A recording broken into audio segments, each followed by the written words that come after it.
professor de português, eu, professor Ricardo, professor de matemática, né? Essa câmera que você não liga muito não, tá? Essa daí é só para estar gravando aí para a gente guardar depois. Bom, hoje nós vamos falar a respeito do PMA, né, professor? Sim. E vamos falar da relação do português com a matemática e a matemática no português. Bom, iniciando, professor, nós temos aqui, né, um probleminha matemático, né, que ela está, digamos, ela está, uma leitura, né, podemos falar que a português está dentro da matemática, porque é uma leitura, e essa leitura nós pronunciamos palavras. Essas palavras elas têm a junção de letras e sílabas, né? Então, iniciando, eu posso falar que a matemática ela está dentro do português também, porque é a junção dessas sílabas, é a junção dessas letras, é isso? Bom, pessoal, espero que vocês estejam bem. Estou muito feliz de estar aqui com o professor Ricardo e ele fez uma pergunta interessante. Então, nós utilizamos a linguagem, né, a língua portuguesa aqui no Brasil, em Portugal, países que falam língua portuguesa, e outros países que falam outras línguas usam sua língua para entender matemática, né? E é interessante perceber que existe sim essa união de palavras, que a união de palavras é a união de letras e sílabas que formam palavras e vão dando sentido a partir do momento que se conectam, certo? E é interessante perceber a matemática a partir dessa linguagem de comunicação, porque a língua portuguesa e a matemática querem comunicar algo pra gente, ambas querem comunicar. Cada uma do seu jeito, mas que quando as duas se juntam, passam o mesmo recado. O mesmo recado. O mesmo recado. E aí eu posso falar que só vou dar uma diminuída aqui nos ondas daqui. Isso, melhorou agora aqui. Então eu posso falar que é uma somatória de letras e sílabas que formam uma palavra, que o conjunto delas vão formar uma frase, um texto, ou o que seja. Sim, tem um autor, uma autora, que é a Koch, da língua portuguesa, ela fala da linguística textual, e ela diz que um parágrafo em si pode ser um texto já, porque é uma unidade de sentido. Então, tem sentido completo isso daqui?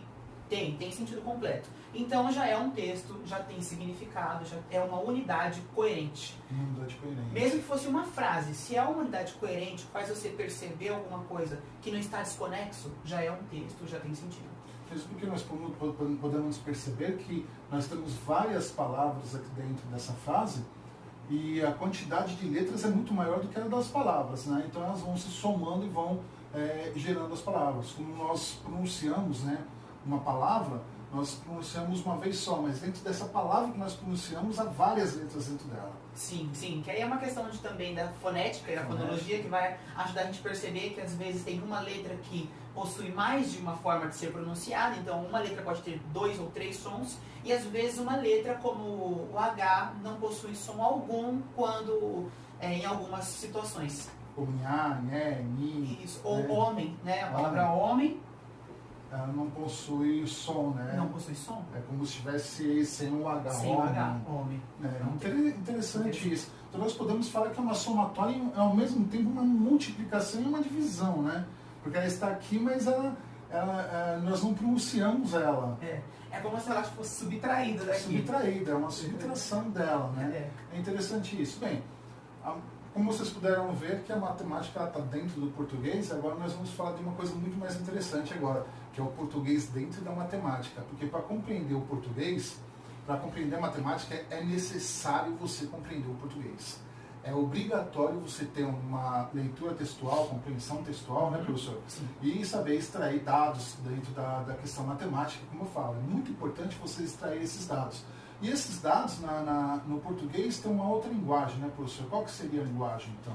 Bom, vocês já sabem, né, nós estamos estudando aí vários gêneros textuais. Então existem os gêneros, mas os pais dos gêneros textuais são os tipos textuais. E isso é muito importante vocês lembrarem. Existem os gêneros, mas os pais dos gêneros são os tipos. E um enunciado matemático está completamente ligado aos pais dos gêneros, que são os tipos. E todo enunciado matemático, praticamente todo, está dentro do tipo expositivo. E o tipo expositivo é aquele que expõe, que informa, que passa, transmite. É como se você pensasse num texto jornalístico, só que com um pouco mais de precisão, ou um artigo científico. Então, um problema matemático é um texto expositivo, da tipologia expositiva, que vai transmitir para você dados e informações. E como você faz para interpretar esse tipo de texto? Como você faz para entender, compreender esse tipo de texto? coletando informações implícitas e informações explícitas. Vocês sabem, o professor sempre fala isso na sala de aula para vocês. Primeiro coleta a informação explícita e depois passa para a informação implícita. E aí você vai descobrindo o que tem ali. O que são essas informações explícitas e implícitas, professor? As informações... Boa pergunta, professor. As informações explícitas são aquelas que estão dadas no texto. Então, o texto já apresentou para você. Eu vou colocar um exemplo aqui para vocês, antes da gente passar por enunciado propriamente dito. Faz com a acabadura aqui, professor. Sim, tá.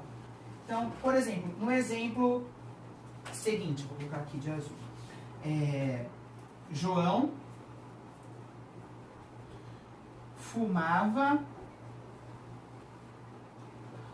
aos 18 anos. Então, João fumava aos 18 anos. Qual a informação dada nessa sentença? Nós temos um homem chamado João, um garoto chamado João, um jovem, e ele fumava. Quando? Aos 18 anos. Então, nós temos o tempo, nós temos o que ele fazia e nós temos quem fazia. Isso foi dado. Certo? Agora, isso é informação explícita. Quem fazia, o que fazia, quando fazia. Agora, qual a informação implícita? O que está, o que não foi dado, mas pode ser percebido. Que antes dos 18 anos, talvez João não fumasse. E após os 18 anos, ele tenha parado de fumar. Então, só enquanto... O que o texto está nos fornecendo? Que durante os 18 anos, este rapaz chamado João fumava. Agora, o que o texto está fazendo, nos está fazendo perceber que antes ele talvez não fumasse e depois ele tenha parado de fumar. Então quer dizer que o explícito, já vem a palavra explícito, está claro, está visível. Está visível. O que está dizendo. Sim. E o implícito é o que está por trás disso, que ainda nós não nos desvendamos. Sim, isso mesmo. Então na matemática, o explícito, professor, peço até que o senhor coloque explícito e implícito aqui. Sim, sim. Né? Vamos colocar implícito e explícito. O implícito, né? E o explícito. O explícito, se ele é aquilo que ele está pondo, ele já está visível, está explícito, está claro, né? É aquilo que a minha pergunta, a minha questão matemática já está me dando. Aqui nesse caso, o que seria o explícito, professor, nesse caso, em um triângulo escaleno, lembrando que todo triângulo, a soma de todos os triângulos, né, recordando vocês que a soma interna dos ângulos de qualquer triângulo é igual a 180 graus. Um ângulo é o dobro do outro. Se um dos ângulos é 36 graus, determine todas as possibilidades dos ângulos do triângulo. O que é explícito aqui? Pode apagar, essa questão, pode apagar. Bom, vamos lá. Primeiro passo é fazer a leitura atenta. Você não pode ler um texto, por mais que ele seja um texto expositivo, ou seja, ele já está expondo para você, tem coisas, como a gente viu, que estão para ser percebidas no texto. E este texto tem coisas para ser percebida. Mas o professor perguntou aqui primeiro o que está explícito. Então, para descobrirmos o que está explícito, vamos fazer uma leitura atenta. Eu sempre falo, a leitura ela deve ser quase como uma contemplação, como se você observasse uma obra de arte e fica ali degustando aquela obra de arte. Então, a leitura deve ser assim. Uma coisa, professor, desculpa te interromper a sua linha de raciocínio, mas eu lembrei uma coisa. Eu tive uma professora de português que ela me falou uma coisa muito importante. E hoje, eu sendo professor de matemática, você falando dessa leitura, né, uma leitura compreensiva, né, uma leitura mais didática, eu lembrei que há uma outra coisa da matemática dentro também da leitura, que é você obedecer ponto, vírgula e pontos de interrogação, exclamação. Então, há um tempo, né, a vírgula tem um tempo determinado, o ponto tem um tempo determinado para mudança de frase. Tudo isso é uma matemática dentro do português. É claro isso, professor? É claro. É real isso? É muito real. Sabe por quê? Para a compreensão do texto? Sim. Por quê? Nós estudamos a língua portuguesa que existem tipos de enunciado. Então, o enunciado ele pode ser afirmativo, e ele pode ser interrogativo, ele pode ser exclamativo, ele pode ser imperativo, dando uma ordem. Por exemplo, aqui nós temos um enunciado Imperativo, um dos enunciados. Temos afirmativos.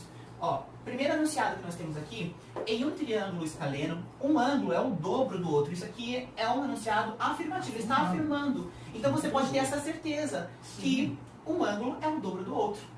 Ok. Já temos uma afirmação, isso aqui não vai mudar. Isso é um dado explícito, dentro de um enunciado afirmativo. Ele está afirmando, você não precisa ter dúvida disso. O enunciado te deu. E nós temos um enunciado aqui que é imperativo, ele dá ordem. Determine todas as possibilidades dos ângulos do triângulo. Então, o verbo determinar, nesse caso, está no modo imperativo. Então, ele dá uma ordem para que você encontre essas possibilidades de ângulos. Algo que ainda você não sabe qual que é e nem sabe qual que é o valor. Seria um dado explícito isso? Este dado aqui, ele tem uma base de dado explícito, porque ele está dizendo para você o que você tem de fazer, que é encontrar todas as possibilidades do ângulo do triângulo. Só que também é explícito porque você é implícito porque você ainda não sabe o valor desses ângulos. Então eu posso falar que esses dados explícitos, ou melhor, os dados implícitos, né? Eles são variáveis e incógnitas dentro da matemática. Porque a variável dentro da matemática, como nós sabemos, pode ser uma possibilidade gigantesca de números. Pode ser N números, como ele fala aqui no enunciado, né? A possibilidade do ângulo do triângulo. Então, há uma possibilidade, todas as possibilidades, né? Ele está no plural, todas as possibilidades. Então, há várias possibilidades. Então, aqui ele está determinando uma variável, né? E não uma incógnita, porque quando nós falamos de incógnita, nós falamos de um resultado exato que nós não conhecemos. Sim. Mas quando nós falamos de variáveis, como ele está no plural, aqui nós estamos falando de variáveis, vários resultados que podem ser possíveis. E a palavra possibilidade nos entrega essa questão da variável, porque se é possível, não é certo, são várias certezas. São várias certezas, exatamente, perfeito. Pode continuar, professor, por gentileza. Certo. Então, nós já sabemos que existem esses tipos de enunciado, que são os afirmativos, os interrogativos. Às vezes, o enunciado matemático, ele vai te fazer uma pergunta, mas nesse caso ele não está te fazendo uma pergunta. Além de fazer algumas afirmações, ele te traz também uma ordem, te dá uma ordem, ou seja, um enunciado imperativo. Mas primeiro vamos começar a coletar nossos dados implícitos aí, utilizando esse recurso da língua portuguesa, que nós utilizamos para interpretação de texto, para interpretar enunciados de problemas matemáticos. Então, eu vou pedir a ajuda do professor pelas questões matemáticas, quando for surgindo. Sim, claro. Aí as letras e os números misturados, que ele vai colocando, vamos lá. Vou deixar até então, o professor. E eu vou, à medida com vocês aí, com o professor, encontrando esses dados. Bom, em um triângulo escaleno, um ângulo é o dobro do outro. Seria interessante nós colocarmos um triângulo aqui, professor, para eles visualizarem? Bom, vamos fazer aqui um triângulo aproximadamente aqui, né, professor? Sim. Aproximadamente aqui, um triângulo. Ótimo. Então, quer dizer, eu tenho um triângulo, né?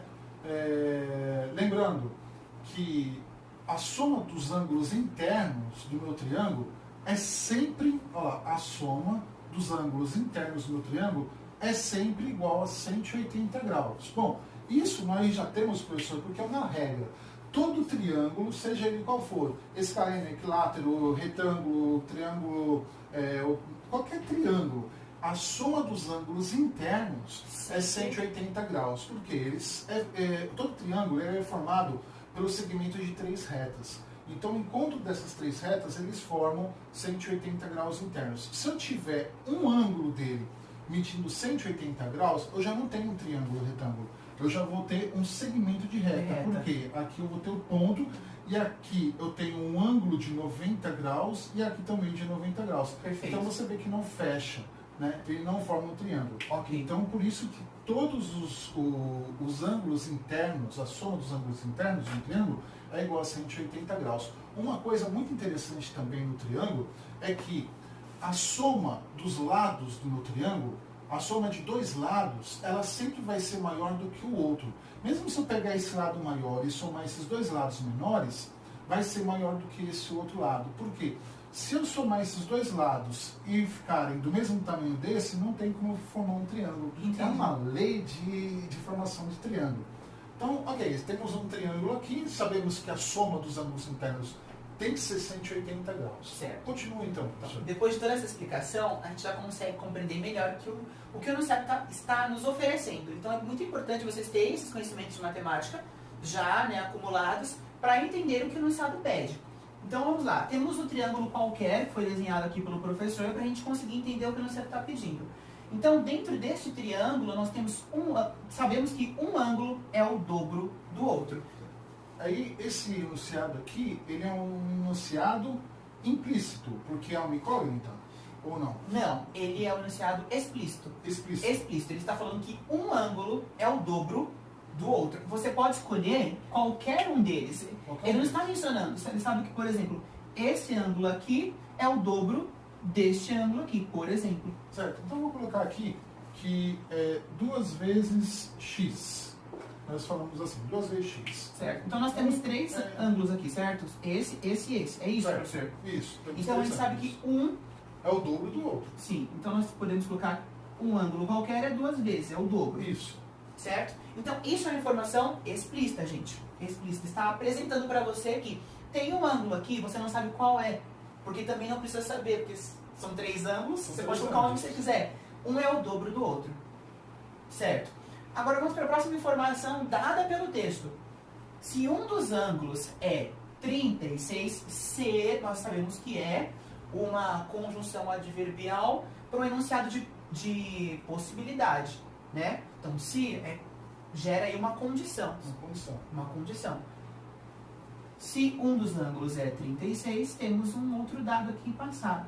Um dos ângulos é 36. Então eu vou colocar aqui, professor, esse ângulo aqui, ó, igual a 36. 36. Certo.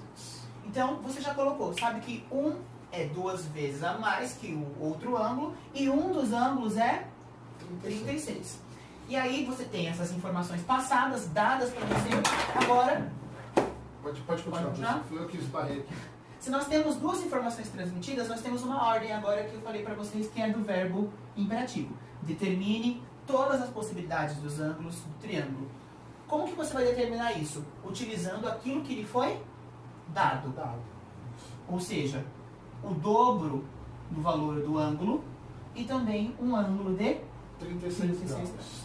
Certo. Então, para isso, eu vou falar o seguinte. Eu vou extrair essas informações, né? Se um dos ângulos é 36, ele está falando para que eu determine todas as possibilidades, mas aqui haverá mais de uma possibilidade de ser resolvido. Sim. Né? Então, observar isso, que eu tenho aqui um plural e escrito uma possibilidade, todas as possibilidades e não uma possibilidade, quer dizer que eu posso ter mais de um número aqui. Para resolver isso, nós podemos montar uma equaçãozinha. 2 vezes x mais o ângulo que eu já tenho, que é 36, é igual ao valor total de ângulos, né, que é 180. Essa é uma das possibilidades. Eu vou fazer a regrinha da minha equaçãozinha. Quem tem x ou incógnita, nesse caso nós estamos falando variáveis, né, ela permanece no primeiro membro, porque eu tenho um sinal de igual. Meu lado esquerdo é primeiro membro, meu segundo lado é segundo membro.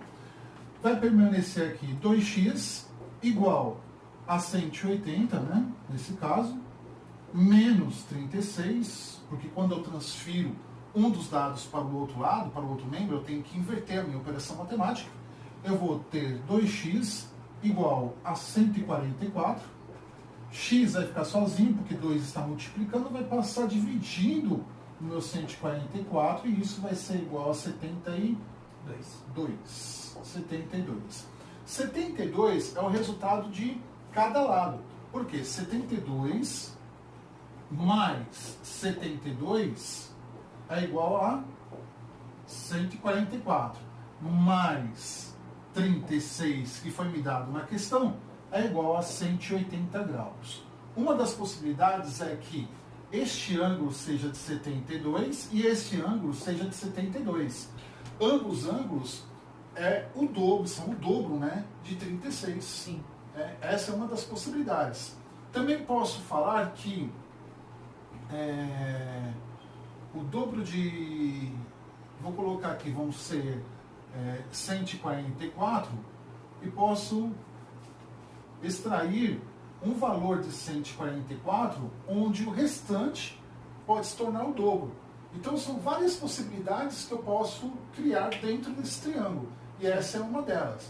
Importante a extração dessa leitura na matemática, compreensão textual, né, a extração de dados, para você poder entender e como resolver a questão matemática, né, professor? É importante, por exemplo, eu coloquei aqui, né, dados implícitos, dados explícitos e implícitos, que às vezes o aluno, você, né, ou qualquer pessoa, ela é mais visual, né? E o texto em si nos permite fazer essa coleta de dados e você joga essas informações para baixo. Eu lembro de um professor de matemática meu, quando eu estudava, que fazia muito isso, porque alguns alunos tinham mais dificuldade em encontrar as informações e ele até falava, ó, joga a informação que você coletou para você saber o que você tem e o que está sendo pedido que você não tem ainda.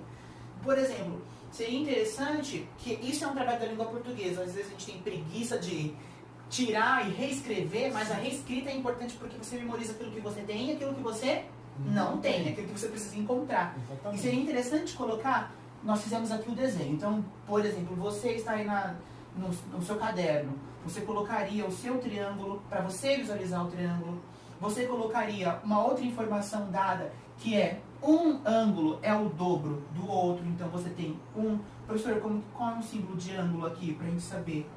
Aqui seriam 2 vezes um ângulo qualquer que nós não temos, que é uma incógnita, uma variável x, né? Agora, o símbolo do ângulo é essa bolinha aqui em cima, é isso que você está perguntando? Isso, mas só para eu saber como colocar. Ou colocar a frase em si, eu tenho um triângulo e eu tenho um ângulo... Opa! Um ângulo é o dobro do outro. Então você vai coletando... Seria 2 vezes x, né? Isso, porque aí ele vai colocar aqui na frente. Isso. Na matemática, 2 vezes x. Isso. Porque ele vai coletando as informações e colocando aos passos. Tem um triângulo, um ângulo é o dobro do outro, então ele vai transferindo o que está escrito para o desenho também. Então essa questão da reescrita, dele colocar os dados explícitos um abaixo do outro, eu aprendi isso com fórmula de Bhaskara. A professora de matemática, ela falava, vai colocando o que você tem e o que você não tem, porque você vai conseguir achar o resultado, é inevitável. Exatamente. Se você coloca, se você expõe para si, né, porque o texto é expositivo. Eu tive um professor de matemática, o professor Ailton, que ele falava a mesma coisa que o senhor está dizendo, professor, só que ele falava assim, pessoal, primeiro faça uma coleta de todos os dados, porque a frase, ela fala para você. Isso mesmo. Ela está falando para você. Super coerente. Então escute o que ela está falando, leia, escute o que ela está falando e coloca todos os dados, aí você vai conseguir montar a conta. Tem pessoas, professor, que são tão desenvolvidas que só dela coletar os dados, ela não precisa nem fazer uma conta, não precisa nem fazer um cálculo, ela já chega direto no resultado. Ela vai direto para o resultado. Sim. Isso é excelente. Eu vou dar uma pausa no vídeo, professor, Sim. só para nós continuarmos, para nós colocarmos uma outra questão e darmos uma...